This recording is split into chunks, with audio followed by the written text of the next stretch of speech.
Um,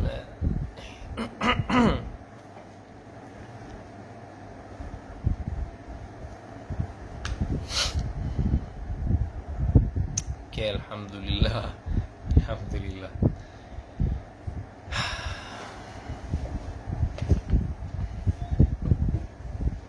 Okay,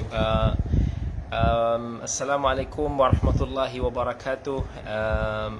Pertama sekali minta maaf atas kesilapan teknikal yang mana kita dah cuba, dah restart semua, tapi subhanallah masih lagi tak jelas kan. Saya cuba untuk nak check kamera, check mikrofon pun nampak macam tak ada isu. So saya tak pasti juga apa, tapi atas cadangan, so kita tetap live juga dengan handphone. Jadi handphone ni dia sengit-bengit sikit lah. Okey, jazakumullah khairan semua kerana menunggu, dan insya-Allah pada hari ini kita akan berkongsikan tentang tazkirah Ramadan kita yang seterusnya, iaitu pada hari ini kita akan berkongsi tentang topik siapakah manusia yang terbaik. Kita dah melefasi 1/3 awal fasa Ramadan, dan pada hari ini insya-Allah kita sudah menghampiri pertengahan bulan Ramadan. Jadi insya-Allah kita akan cuba berkongsi tentang satu topik yang kita harapkan kita dapat mengambil pengajaran daripadanya semasa kita bulan Ramadan ini dan juga selepas daripada bulan Ramadan ini. Terima kasih kepada semua yang bersama dengan kita pada tengah hari ini. Mungkin ada yang sedang bekerja, ada yang sedang berehat, ada juga yang mungkin sedang bekerja di rumah. InsyaAllah kita punya jawapan kepada persoalan kita pada hari ini, iaitu siapakah manusia yang terbaik, itu terletak pada hadis Nabi SAW daripada Abi Safwan Abdullah bin Busur Al-Aslami. Kata Nabi SAW, khairun nasi man tala umruhu wa hasuna amaluh. Kata Nabi SAW, sebaik-baik manusia adalah mereka yang panjang usianya dan juga baik amalannya. Ini adalah merupakan hadis riwayat Tirmizi rahimahullah. Jadi secara umumnya bila Nabi SAW mengatakan sebaik-baik manusia adalah manusia yang panjang usianya dan baik pula punya amalannya, kerana manusia itu bila mana usianya semakin bertambah di atas ketaatan kepada Allah, di dalam ketaatan kepada Allah, maka dia akan semakin menghampiri Allah dan semakin tinggi kedudukan dan darjatnya di akhirat kelak. Dan manusia ini bila mana dia melakukan satu amalan yang menghampirkan dirinya kepada Allah Azza wa Jal, maka sudah tentu dia adalah antara manusia yang paling dicintai oleh Allah, dan itulah yang menyebabkan dia dikatakan sebagai manusia yang terbaik. Dan usia kita ni pula adalah daripada Allah Azza wa Jal. Kita tidak akan mampu untuk nak menentukan berapa usia kita. Kesemuanya ini adalah tertakluk kepada apa yang telah ditakdirkan oleh Allah Azza wa Jal. Tetapi daripada sudut amalan, dari sudut amalan ni kita ada ikhtiar, kita ada pilihan juga untuk nak menentukan sama ada amalan kita ini baik ataupun tidak, kerana Allah Subhanahu wa taala telah menjadikan kita akal, telah menurunkan kepada kita Al-Quran sebagai bimbingan. Allah telah menghantar kepada kita seorang rasul. Allah telah mengutuskan para nabi untuk mendiri ataupun menegakkan hujah kepada kita. Maka setiap daripada manusia mampu untuk nak melakukan amalan yang baik. Setiap daripada orang Islam ataupun bukan Islam, dia boleh memilih untuk nak melakukan perkara yang baik ataupun perkara yang tidak baik. Dan kita dituntut dan digalakkan of course untuk nak melakukan amalan yang baik. Nabi SAW contohnya pernah beritahu kepada kita beberapa bentuk amalan yang akan menyebabkan umur kita ini mendapat keberkatan ataupun dipanggil sebagai panjang usia. Contohnya dalam Siratul Rahim, Nabi SAW dari hadis riwayat Bukhari menyebutkan, man ahabba ayyubsata lahu fi rizqihi wa yunsa'a lahu fi atharihi falyasil rahimah. Nabi kata, siapa yang suka rezekinya diperluaskan dan usianya dipanjangkan, maka hubungkanlah silaturahim. Maksud usia yang panjang ini adalah maksud usia yang barakah. Ada yang mana Allah cuma takdirkan umur mereka ni hidup dalam sekitar 30-40 tahun. Tetapi kerana sumbangan mereka yang bermanfaat di atas dunia ini, keberkatan usia yang Allah kurniakan kepada dirinya, ilmu yang berterusan, legasinya, sumbangannya, ini menyebabkan seolah-olah usia mereka ini masih lagi panjang kerana nama mereka itu masih lagi disebut-sebut.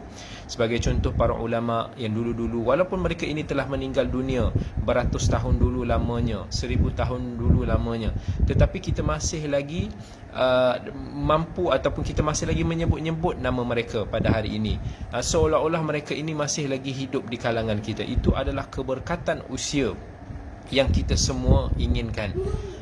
Usia kita ni berapa panjang lah sangat. Kalau kita hitung normal purata usia kita ni antara 50, 60, 70 tahun.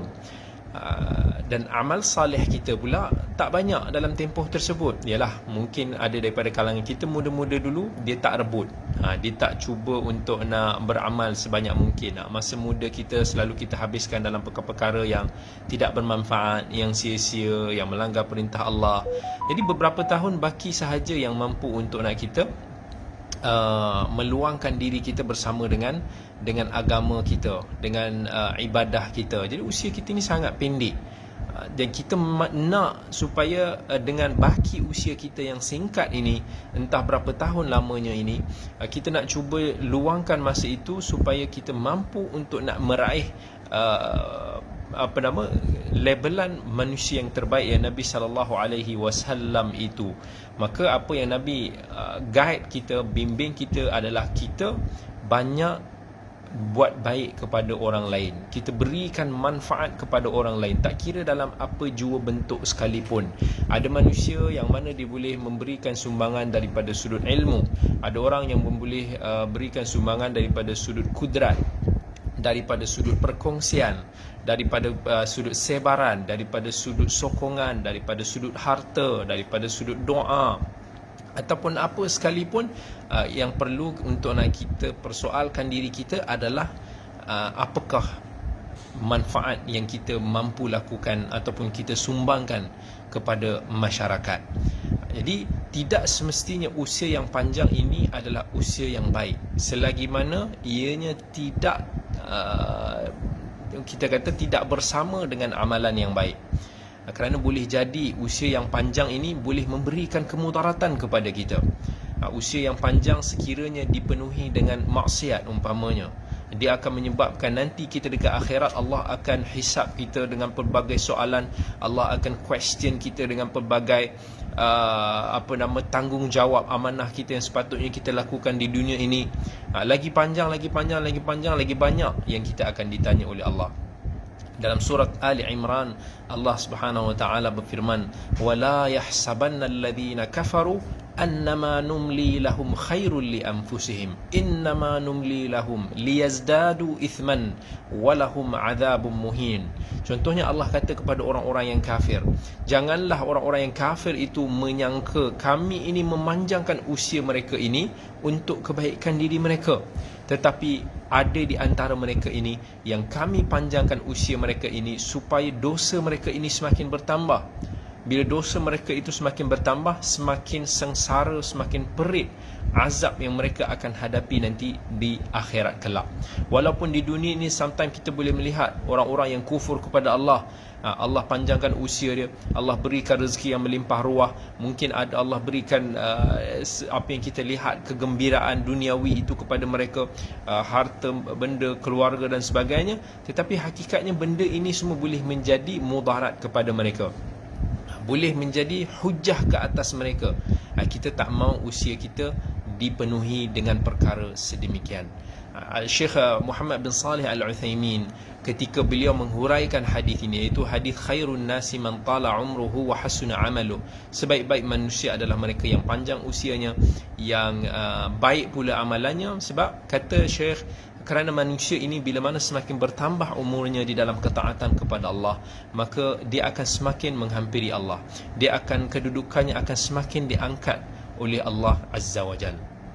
Kerana itu sebahagian daripada para ulama dia tidak suka untuk berdoa. Kita jangan doa kepada Allah, ya Allah panjangkanlah usia aku, ataupun kita doakan, ya Allah panjangkanlah usia ibu ayahku, panjangkanlah usia si fulan, panjangkanlah usia keluarga kawan sahabat handai kita. Jangan kita doa panjang usia semata-mata, tetapi doa yang kita nak minta kepada Allah mestilah bila kita doa pada Allah supaya dipanjangkan usia di dalam ketaatan kepada Allah. Sebab panjang usia semata-mata tidak semestinya baik. Panjang usia boleh memberikan keburukan kepada kita. Jadi kita nak doa supaya Allah panjangkanlah usia ibu dan ayahku di dalam ketaatan kepadamu. Ya Allah panjangkanlah umur si fulan dalam amal yang saleh. Barulah umur yang panjang itu boleh memberikan manfaat kepada kita. Jika tidak, panjang usia sahaja tidak baik. Macam kita doa pada, ya Allah jadikanlah aku orang yang kaya, ya Allah kurniakanlah aku rezeki yang melimpah ruah. Kita tak mau berdoa semata-mata ya Allah jadikanlah aku kaya. Kita tak nak nanti bila kita kaya Allah jadikan kita seperti Fir'aun. Kita tak nak kita ini berkuasa, kita kaya, kita sombong seperti Qarun. Tetapi kalau kita doa, ya Allah jadikanlah aku seorang yang kaya seperti Abdurrahman bin Auf, seperti Uthman bin Affan. Ya Allah kurniakanlah aku rezekimu yang melimpah ruah supaya aku dapat menggunakannya di dalam jalanmu, di dalam ketaatan kepadamu, supaya aku dapat membantu orang lain, supaya aku dapat menjadi manusia insan yang bermanfaat. Jadi bila kita nak doa sesuatu kepada Allah, jangan kita minta secara umum macam tu, tetapi kita kena spesifikkan di dalam perkara-perkara yang baik, di dalam ketaatan kepada Allah. Sahabat-sahabat semua yang dirahmati oleh Allah semua, hari-hari berlalu, bulan-bulan juga berlalu, tahun-tahun, pelbagai tahun yang telah berlalu pergi. Ada antara kita hari ini yang berusia 30-an, yang mungkin 20-an, yang 40-an, berpuluh-puluh tahun yang mungkin kita telah lalui sepanjang hayat kita. Kesemua ini adalah modal kita. Dia kalau berniaga, dia ada dia punya modal. Usia kita ni adalah modal dalam kehidupan kita. Orang-orang yang bahagia, orang-orang yang beruntung adalah mereka yang menggunakannya di dalam mencari keridaan Allah Azza wa Jal. Dan orang-orang yang sengsara dan menderita, hakikatnya adalah mereka yang memenuhi kehidupan mereka dengan perkara-perkara yang mungkar. Justru kata Imam Ibn Qayyim rahimahullah, katanya tahun ini seperti pokok, bulan ini seperti dahannya, hari-hari ini seperti rantingnya, jam-jam ataupun masa-masa, detik-detik yang kita lalui ini seperti daun-daun di pokok tersebut. Jiwa-jiwa kita, nafas-nafas yang kita hela ini adalah umpama buah-buah kepada pohon tersebut. Sekiranya buah-buahnya ini baik, maksudnya sekiranya nafas kita ini kita gunakan di dalam perkara ketaatan, maka itu membuktikan bahawa pokok tersebut adalah baik. Maksudnya jika buah itu baik, maka insya-Allah pokok itu baik. Jika kita jaga pokok tersebut, maka dia akan melahirkan ataupun menghasilkan buah yang baik. Jadi kehidupan yang baik adalah disulami dengan amal yang saleh. Amal saleh itu adalah thamar, ataupun kita kata buah-buahan. Ini perumpamaan yang dilakukan oleh Al-Imam Ibnul Qayyim rahmatullahi alaih. Sahabat-sahabat semua yang dirahmati oleh Allah sekalian, antara nikmat Allah yang paling besar yang Allah kurniakan kepada kita adalah bila Allah penuhkan kehidupan kita dengan amal yang saleh. Maka kita berusaha untuk menambah amal saleh kita, mencari amal-amalan yang boleh memberikan manfaat kepada kita di akhirat kelak. Masa dekat akhirat kelak, tak ada siapa-siapa yang boleh tolong kita. Kita adalah diri kita. Pada hari tersebut, semua manusia mementingkan diri masing-masing. Nafsi, nafsi. Diri aku, diri aku. Yang mana Allah ketika itu menyebut yauma la yanfa'u malun wala banun. Pada hari tersebut yang mana harta kita, anak-anak pinak kita tak akan mampu untuk nak memberikan manfaat kepada kita. Pada hari tersebut yang Allah Subhanahu wa taala menyebut yauma yafirrul mar'u min akhihi. pada hari tersebut yang mana manusia ini melarikan diri daripada saudaranya, wa ummihi wa abih, ibu dan ayah kita pun melarikan diri, wa sahibatihi wa banih, anak-anak kita, sahabat-sahabat kita pun melarikan diri daripada kita. Likulli imri'in minhum yawma idzin sya'nun yughni. Ketika itu manusia ini semua akan sibuk dengan diri masing-masing. Ketika itu kita akan tahu bahawa dunia ini, apa yang kita kerjakan kat dunia ini adalah untuk diri kita. Dan kita tak ada siapa-siapa pun yang akan mempedulikan kita selain daripada diri kita sendiri. Sebab tu, semasa kita hidup, usahalah untuk nak merebut amalan kita sendiri. Jangan letakkan harapan tersebut kepada anak-anak kita semata-mata. Contoh, saya kata contoh. Kita ada ibu bapa dia tak pandai mengaji Quran sangat. Dia tak berapa nak hafal Quran sangat. Tetapi dia letakkan beban tu pada anak-anak dia. Dia nak anak-anak dia mengaji Al-Quran. Dia nak anak-anak dia hafal Al-Quran. Tetapi diri dia sendiri tak berusaha untuk nak belajar, memperbaiki bacaannya. Dia tidak berusaha untuk nak menghafal sedikit kalamullah. Dia gunakan alasan kelemahan diri dia supaya anak dia boleh beramal untuk dia. Ini satu pemahaman yang kurang tepat. Kita semua nak anak-anak yang saleh. Kita semua nak didik anak-anak kita semua insya-Allah ke jalan Allah. Tetapi sebelum itu kita kena betulkan diri kita dulu. Kita kena berada di jalan Allah tersebut, baru kita boleh tarik anak-anak kita, kaum keluarga kita semua bersama dengan kita.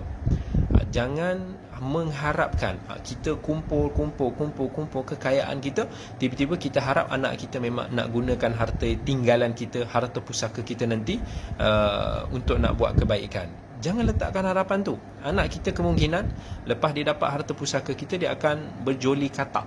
Mungkin dia akan habiskan harta kita tu semua untuk nak kata enjoy. Kita rugi. Sedangkan kita ni nak beramal untuk kita ni diri dulu. Anak-anak kita ada hisap mereka nanti dekat akhirat kelak. Kita kena rebut dulu bahagian kita dekat akhirat tu dulu. Macam mana kata kalau kita naik kapal terbang kan, kapten tu dipesan kalau corong oksigen itu turun, pakai pada diri kita dulu, baru kita pakai kepada anak kita. Maksudnya kita kena selamatkan diri kita dulu, barulah kita mampu menyelamatkan anak kita. Kan kalau kita nak bagi anak kita, kita tak boleh bernafas, baby kita tu pun tak boleh nak tarik sendiri, akhirnya kedua-duanya yang mungkin akan mendapat kebinasaan. Jadi kita cubalah orang-orang yang Allah panjangkan usianya. Alhamdulillah setakat ni kita boleh kata even orang yang Allah panjangkan, bagi kesempatan kepada kita 30, 40 tahun, 50, 60 tahun ini, hakikatnya Allah berikan kepada kita peluang. Berbanding kita tengok betapa ramai orang yang lebih pendek usianya daripada kita kan? Cuba untuk nak kita muhasabah balik diri kita. Berapa banyak bulan-bulan yang telah berlalu, berapa banyak tahun-tahun, hari-hari, detik-detik yang telah berlalu, dan kita tidak tahu ke mana mereka itu pergi. Sekiranya kehidupan hayat kita itu semua di bawah bimbingan dan taufik daripada Allah untuk berada di jalan kebaikan, maka kita bersyukurlah kepada Allah di atas nikmat dan kurniaan yang sangat besar ini. Mintalah kepada Allah supaya Allah kurniakan kita keikhlasan. Mintalah kepada Allah semoga Allah kurniakan kepada kita keteguhan, ketetapan sehingga kita meninggal. Dan sekiranya kita muhasabah, kita merasakan bahawa diri kita ini antara mereka yang serba-serbi kekurangan, yang banyak culas dalam ketaatan, yang banyak mensia-siakan waktu kita dalam perkara yang tidak bermanfaat, bersegeralah kita untuk nak bertaubat sebelum terlewat masanya. Pintu-pintu rahmat Allah ini masih lagi terbuka untuk orang-orang yang bertaubat. Selagi nyawa kita ini, hayat kita ini tidak sampai ke kerongkong kita, selagi masih kita tidak nazak, maka rebutlah apa yang masih berbaki dalam kehidupan kita untuk melakukan ketaatan kepada Allah, untuk mencari keridaan Allah Rabbul Alamin. Kita ini terlampau banyak untuk nak mencari keridaan manusia. Kita ni nak bos kita sayang kita, kita nak kawan-kawan kita pandang tinggi kita, kita nak manusia ini cakap benda-benda yang baik pasal kita. Tapi adakah kita lupa bahawa yang lebih utama daripada itu adalah kita nak keredaan Allah, kita nak Allah cinta kepada kita. Kalau manusia satu dunia ini sanjung kita, tetapi kalau Allah benci kita, Allah tidak suka kepada kita, kita adalah manusia yang paling malang sekali. Mintalah kepada Allah supaya dikurniakan husnul khatimah, sebaik-baik pengakhiran dalam kehidupan kita. Allah itu maha pemurah, Allah itu maha halus tadbirnya, Allah itu yang memiliki nama-nama dan sifat yang sangat mulia. Kita minta kepada Allah untuk dikurniakan amalan yang baik, usia yang penuh dengan barakah. Minta, ya Allah, berikanlah keberkatan dalam usiaku. Sometimes kita tak perlu menyebut usia yang panjang, tapi kita minta, ya Allah, berkatilah usia aku. Dengan kadar yang Engkau berikan kepada aku untuk hidup di atas muka bumi ini, dengan kadar itulah aku mampu untuk nak memberikan kebaikan yang besar, bukan hanya kepada diri aku sendiri, tetapi kepada masyarakat, kepada orang lain juga. InsyaAllah kita minta kepada Allah semoga dikurniakan husnul khatimah. Sebab pengakhiran itu adalah penentu kepada amalan-amalan kita ataupun kepada kehidupan kita. Allah yang maha pemurah, kita doa di bulan Ramadan ini supaya Allah berikan ataupun terima doa-doa kita itu semua. Orang-orang yang masih muda, yang masih lagi dikurniakan kekuatan ataupun nikmat kesihatan, kita kena menghargai pemberian Allah ini. Kita kena cuba untuk nak invest kelebihan yang Allah telah berikan kepada kita ini dalam perkara-perkara yang baik. Orang-orang yang masih lagi boleh bergerak, orang-orang yang masih boleh melihat, orang-orang yang masih boleh berjalan, yang masih boleh melakukan salat, kita kena bersyukur kepada Allah. Ini semua nikmat yang sangat-sangat besar. Tetapi mereka yang selalu menculaskan atau mensia-siakan umur mereka di dalam perkara selain daripada ketaatan kepada Allah, yang telah menghabiskan usia mereka ini dalam tidak mentauhidkan Allah, yang tidak menambahkan keimanan mereka, mereka ini adalah orang-orang yang sangat-sangat rugi. Kita tengoklah kepada orang-orang kafir daripada kaum-kaum para anbiya dan rasul terdahulu. Kita ambil ibrah dan pengajaran daripada kisah-kisah Fir'aun, daripada kisah Qarun, daripada kisah Haman, daripada kisah Abu Jahal, daripada kisah Ubay bin Khalaf. Kita renung balik sejarah-sejarah kita sebelum ini. Tengok macam mana orang-orang seperti mereka ini, mungkin berjuta-juta jumlahnya, mungkin berbilion-bilion jumlahnya, yang telah mensia-siakan umur mereka ini semua untuk nak mendapatkan nikmat dunia yang sementara, sehingga membuatkan mereka meninggalkan iman, meninggalkan usaha untuk mendapatkan akhirat. Dan Allah kata dalam Quran dan suratul An'am, qad khasira alladhina kadzabu biliqa'illah hatta idza ja'athumus sa'atu baghtah qalu ya hasratana ala ma farratna fiha wa hum yahmiluna awzarahum ala zuhurihim ala sa'a ma yazirun. Allah kata telah alangkah ruginya orang-orang yang mendustakan hari bertemu dengan Allah Azza wa Jal, sehinggalah datangnya hari kiamat itu dalam keadaan yang mendadak. Lalu mereka akan menyesal, ya hasratana, alangkah ruginya kami kerana apa yang telah kami sia-siakan sebelum ini. Dan ketika itu mereka akan memikul dosa-dosa mereka di pundak belakang mereka. Allah kata sangat-sangat teruk apa yang mereka dapat pada hari tersebut. Wa mal hayatud dunya illa la'ibu wa lahu waladdarul akhiratu khairul lil ladzina yattaquna afala ta'qilun.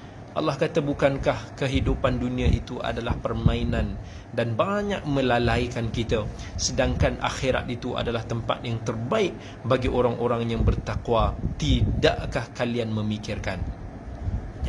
Dan kita tengok sebahagian apa yang dikatakan oleh para ulama rahimahullah dalam menghargai nikmat masa kita ini. Kata Al-Hasan Al-Basri, adraktu aqwaman kanu ala awqatihim ashadda minkum hirsan ala darahimikum wa dananirikum. Hasan Basri salah seorang daripada imam tabi'in yang meninggal pada tahun sekitar 110 Hijrah. Dia kata, aku pernah bertemu dengan manusia-manusia, dengan golongan-golongan yang mana mereka ini menjaga waktu mereka, mereka menjaga masa mereka ini lebih dahsyat daripada menjaga duit-duit mereka.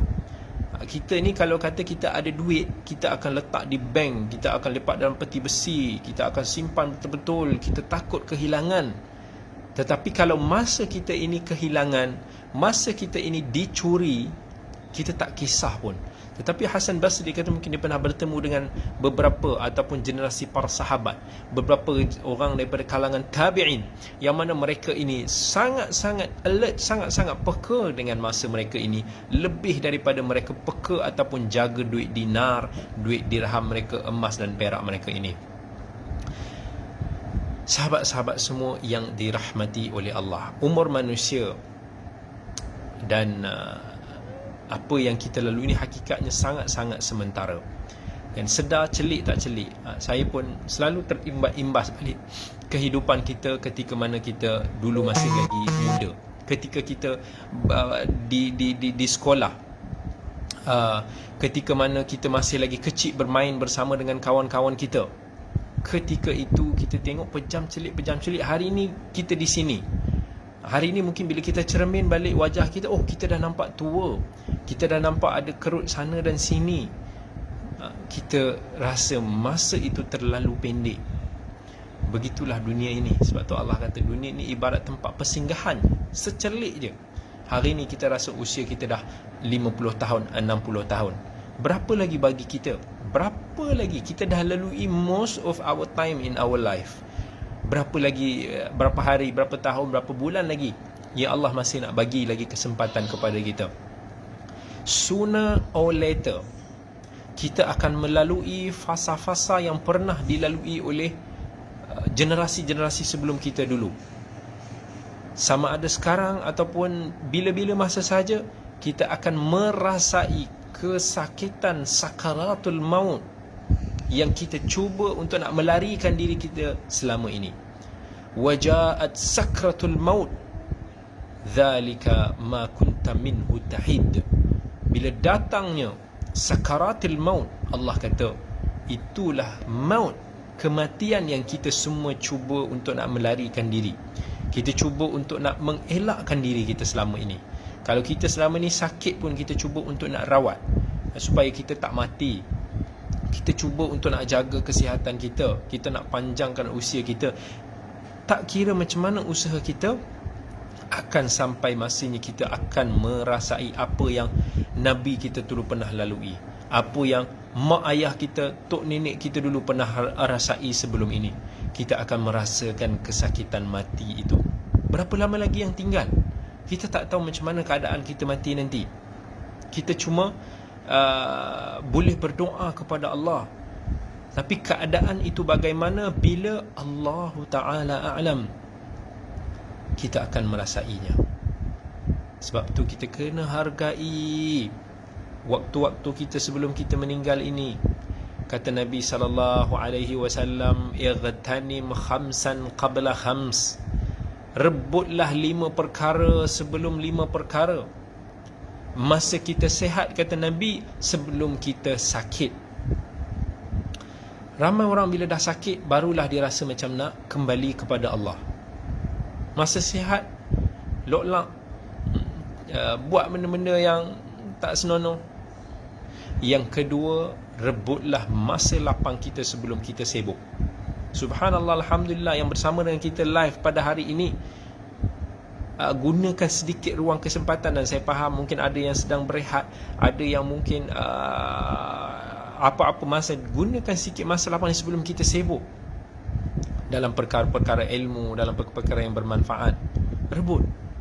Rebutlah juga, kata Nabi SAW, kehidupan kita sebelum kita mati. Kehidupan ini hanya sekali, biarlah ianya menjadi bererti. Dalam hadis riwayat Al-Bukhari, Nabi SAW mengatakan, "Ni'matani maghbunun fihima kathirun minan nas, as-sihhatu wal faragh." Dua nikmat yang kita manusia ini selalu lalai, selalu terleka. Apa dia? As-sihhatu wal faragh. Nikmat kesihatan dan juga nikmat masa lapang. Jadi doalah kepada Allah Subhanahu wa ta'ala supaya kita ini sentiasa di dalam ketaatan kepada iman, supaya kita boleh memenuhi janji kita yang telah kita lakukan kepada Allah dulu.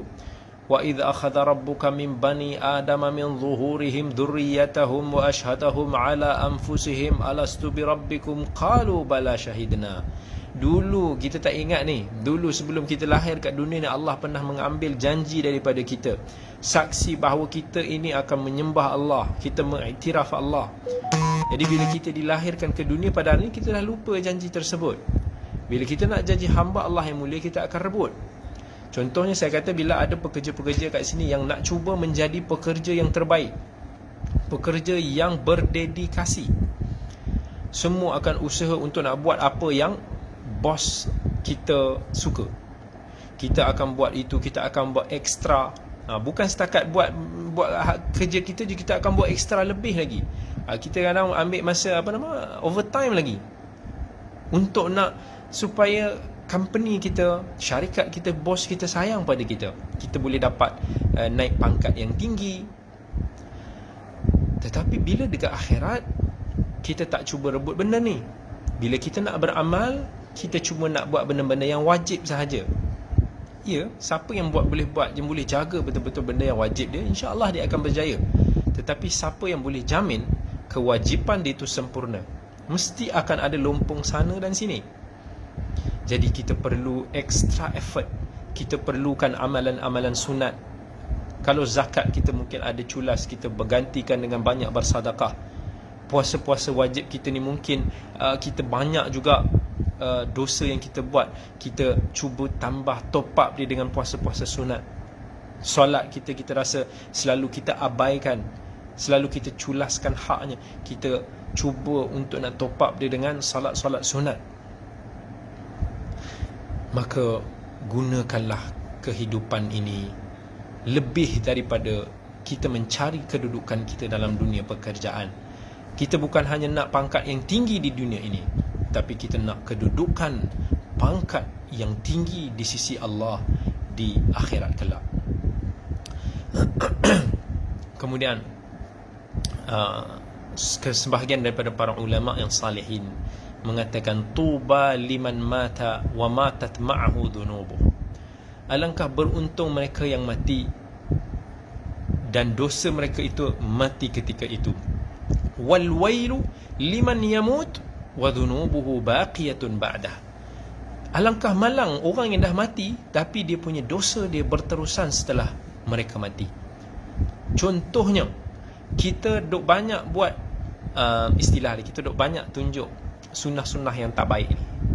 Bukan maksudnya saya nak bagi tahu cara kita duk tinggalkan dosa kita. Contoh orang yang posting gambar-gambar dia yang tidak menutup aurat dekat internet, dan bila benda tu dah masuk internet, dia dah susah nak hilang dah. Dia dah tak boleh nak padam dah. Bila kita dah mati, orang lain tetap melihat aurat-aurat kita itu. Hanya Allah yang maha tahu sama ada kita betul-betul telah bertaubat, kita dah berubah. Kita minta semoga Allah ampunkan kita. Tapi kita kena berhati-hati semasa kita di dunia ini.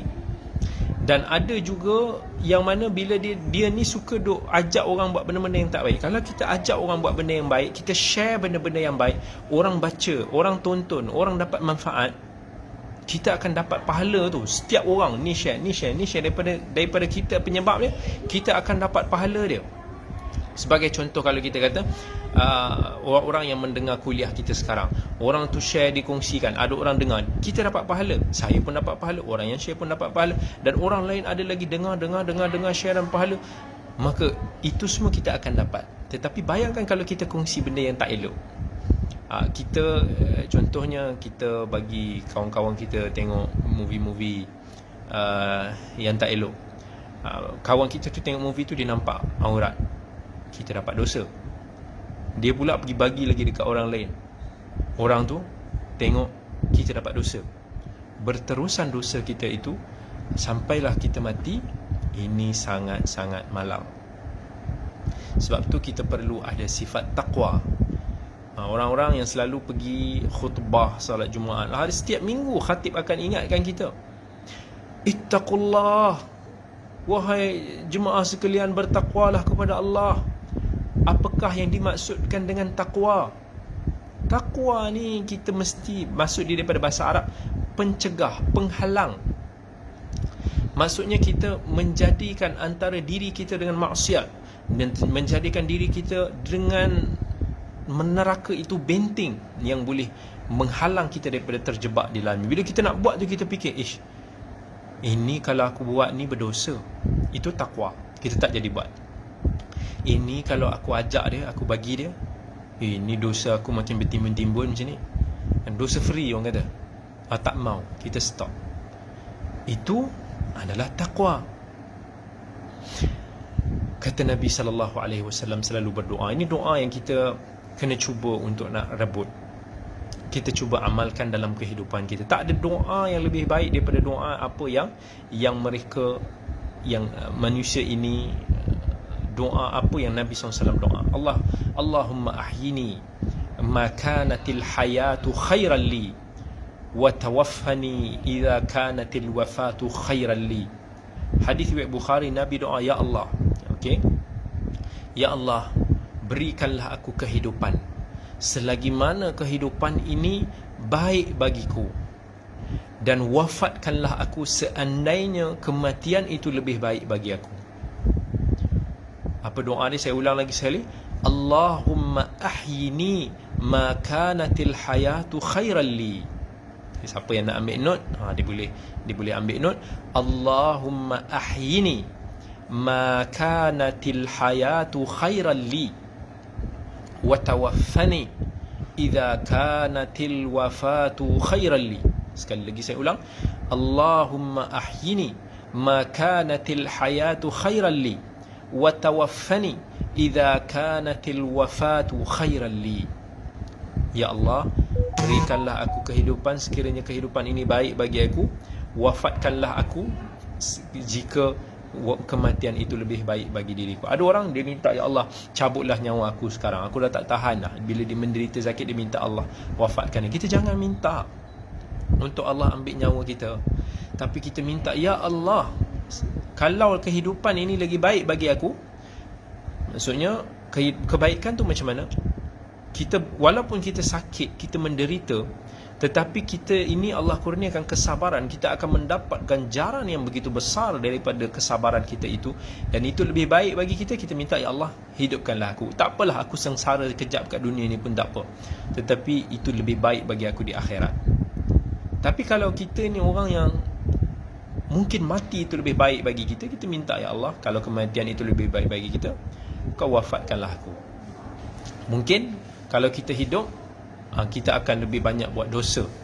Mungkin ada macam-macam kemudaratan lagi kita bawa. So bila kita nak berdoa kepada Allah, ingat apa yang kita beritahu, spesifikkan doa kita ini di dalam perkara kebaikan. Jangan generalize, kan? Jangan minta sesuatu itu secara umum yang boleh kita tak tahu baik dan buruknya. Ya Allah, kadang-kadang kita minta, ya Allah, engkau hancurkanlah si fulan. Okay, can be, tetapi adalah lebih baik daripada itu, ya Allah, kita boleh spesifikkan, ya Allah, engkau hancurkanlah dia sekiranya dia memang katakan pintu hatinya telah tertutup daripada pintu kebaikan. Ataupun kita boleh doa, ya Allah, engkau kurniakanlah dia hidayah. Itu lebih baik. Mana yang lebih baik? Adalah lebih baik kalau dia boleh mendapat hidayah. So doa itu, sometimes kita kena really careful dalam kita nak memilih doa-doa kita. Okay, di sana ada satu hadis yang saya suka untuk nak kongsikan bersama dengan sahabat-sahabat semua yang bersama dengan kita pada hari ini. Kata Nabi SAW dalam hadis Abi Hurairah riwayat At-Tirmidzi, a'maru ummati ma baina sittina ila sab'in wa aqalluhum man yajudu dhalik. Umur usia umat aku ini antara 60 hingga 70. Alangkah sedikitnya mereka yang dapat menjangkaui usia tersebut. Dan manusia ini bila mana dah sampai usia 60 tahun, saya tak tahu berapa ramai daripada kalangan penonton, hadirin hadirat semua yang bersama dengan kita pada hari ini yang mencecah usia 60 tahun. Kata Allah Azza wa Jalla dalam hadis, Nabi SAW bagi tahu, a'dzarallahu ila mri'in akhara ajalahu hatta ballaghahu 60 sana. Allah akan memberikan keuzuran kepada seseorang itu sehinggalah dia mencapai usia 60 tahun. Dan setelah dia mencecah usia 60 tahun, Allah dah tarik balik excuse itu daripada dia. Maksudnya, manusia ini siapa yang Allah bagi dia dapat mencecah usia 60 tahun, nanti dekat mahsyar, dekat akhirat kelak, dia dah tak boleh buat alasan, ya Allah, aku tak sempat nak buat amalan sekalian, aku tak mampu untuk nak buat sekian. Allah akan kata, kamu ni dah hidup 60 tahun, aku dah bagi usia yang panjang, takkan kamu masih tak sempat nak menuntut ilmu? Takkan kamu tak sempat untuk nak mencari jalan kebaikan? Takkan kamu tak sempat untuk nak melakukan itu dan ini? Kemana 60 tahun yang engkau kerjakan? Sebab tu, seboleh-bolehnya kita jadikan usia kita ini dipenuhi dengan amalan-amalan yang saleh, supaya nanti dekat akhirat nanti kita tidak akan dipersoalkan oleh Allah Azza wa Jal. Dalam hadis yang diriwayatkan oleh Al-Imam Ahmad di dalam musnadnya, dia ada dua orang lelaki masuk Islam, kemudian salah seorang daripadanya mati syahid, dan salah seorang lagi meninggal setahun selepas daripada itu.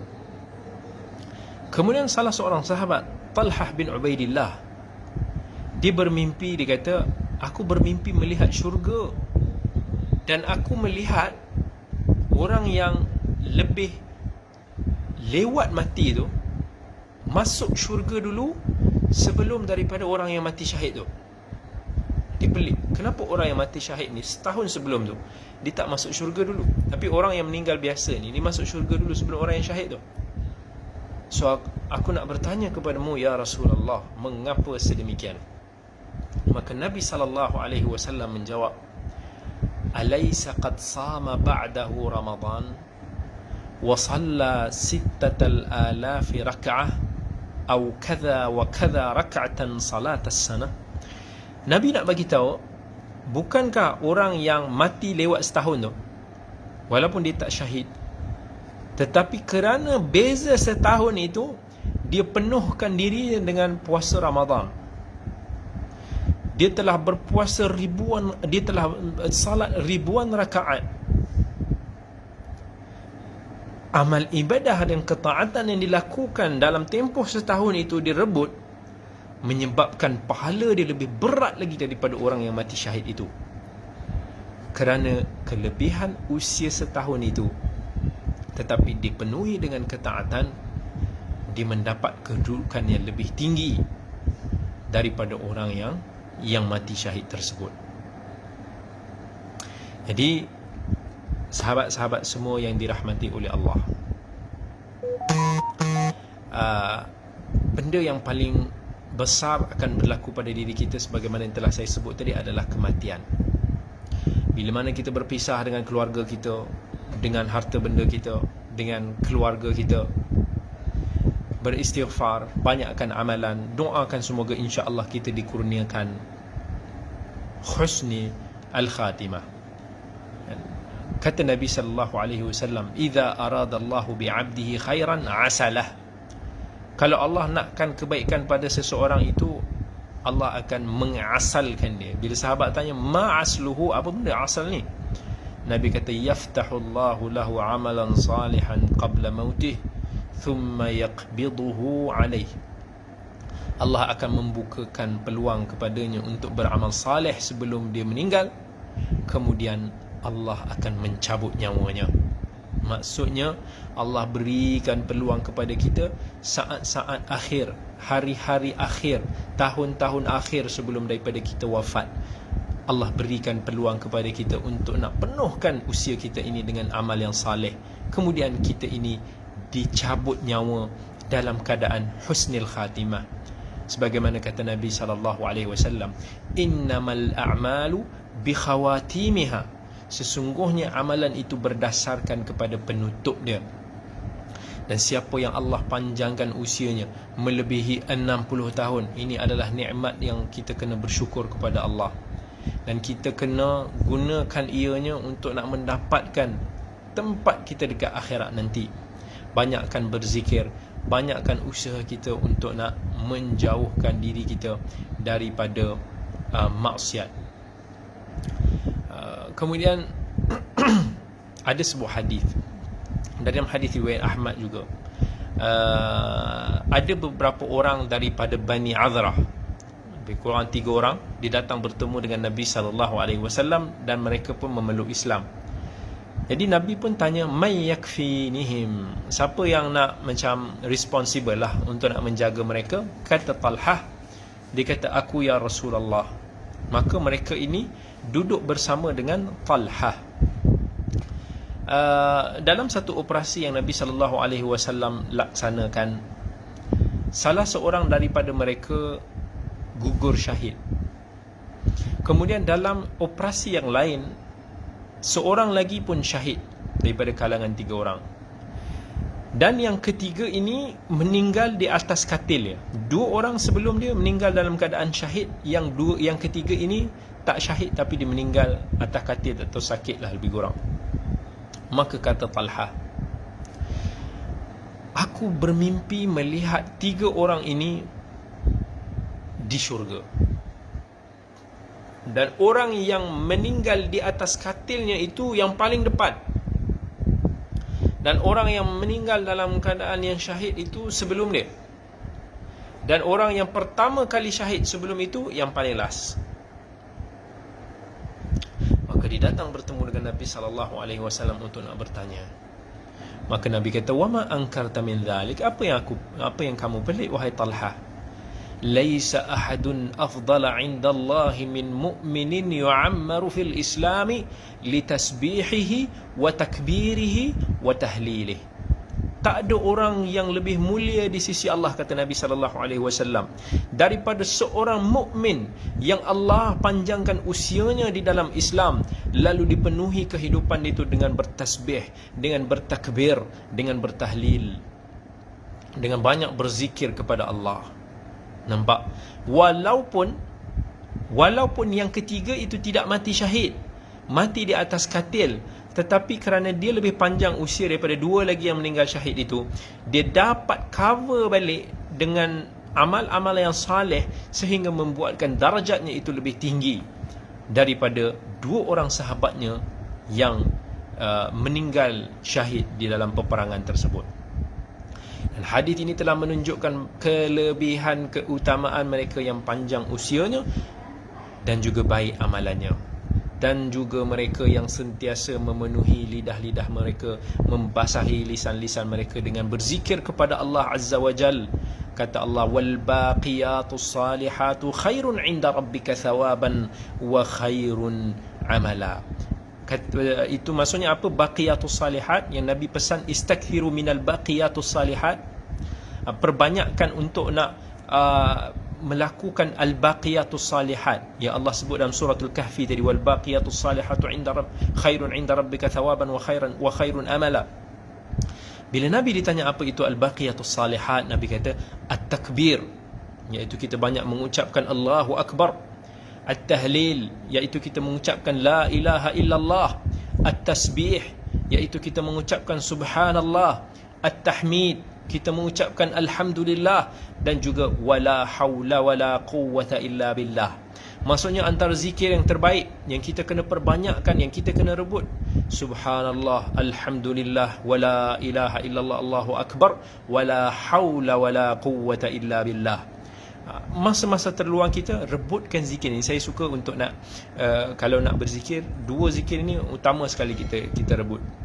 Yang tadi kita sebutkan, subhanallah, alhamdulillah, wala ilaha illallah, Allahu akbar, wala haula wala quwwata illa billah, wala ilaha illallah tu.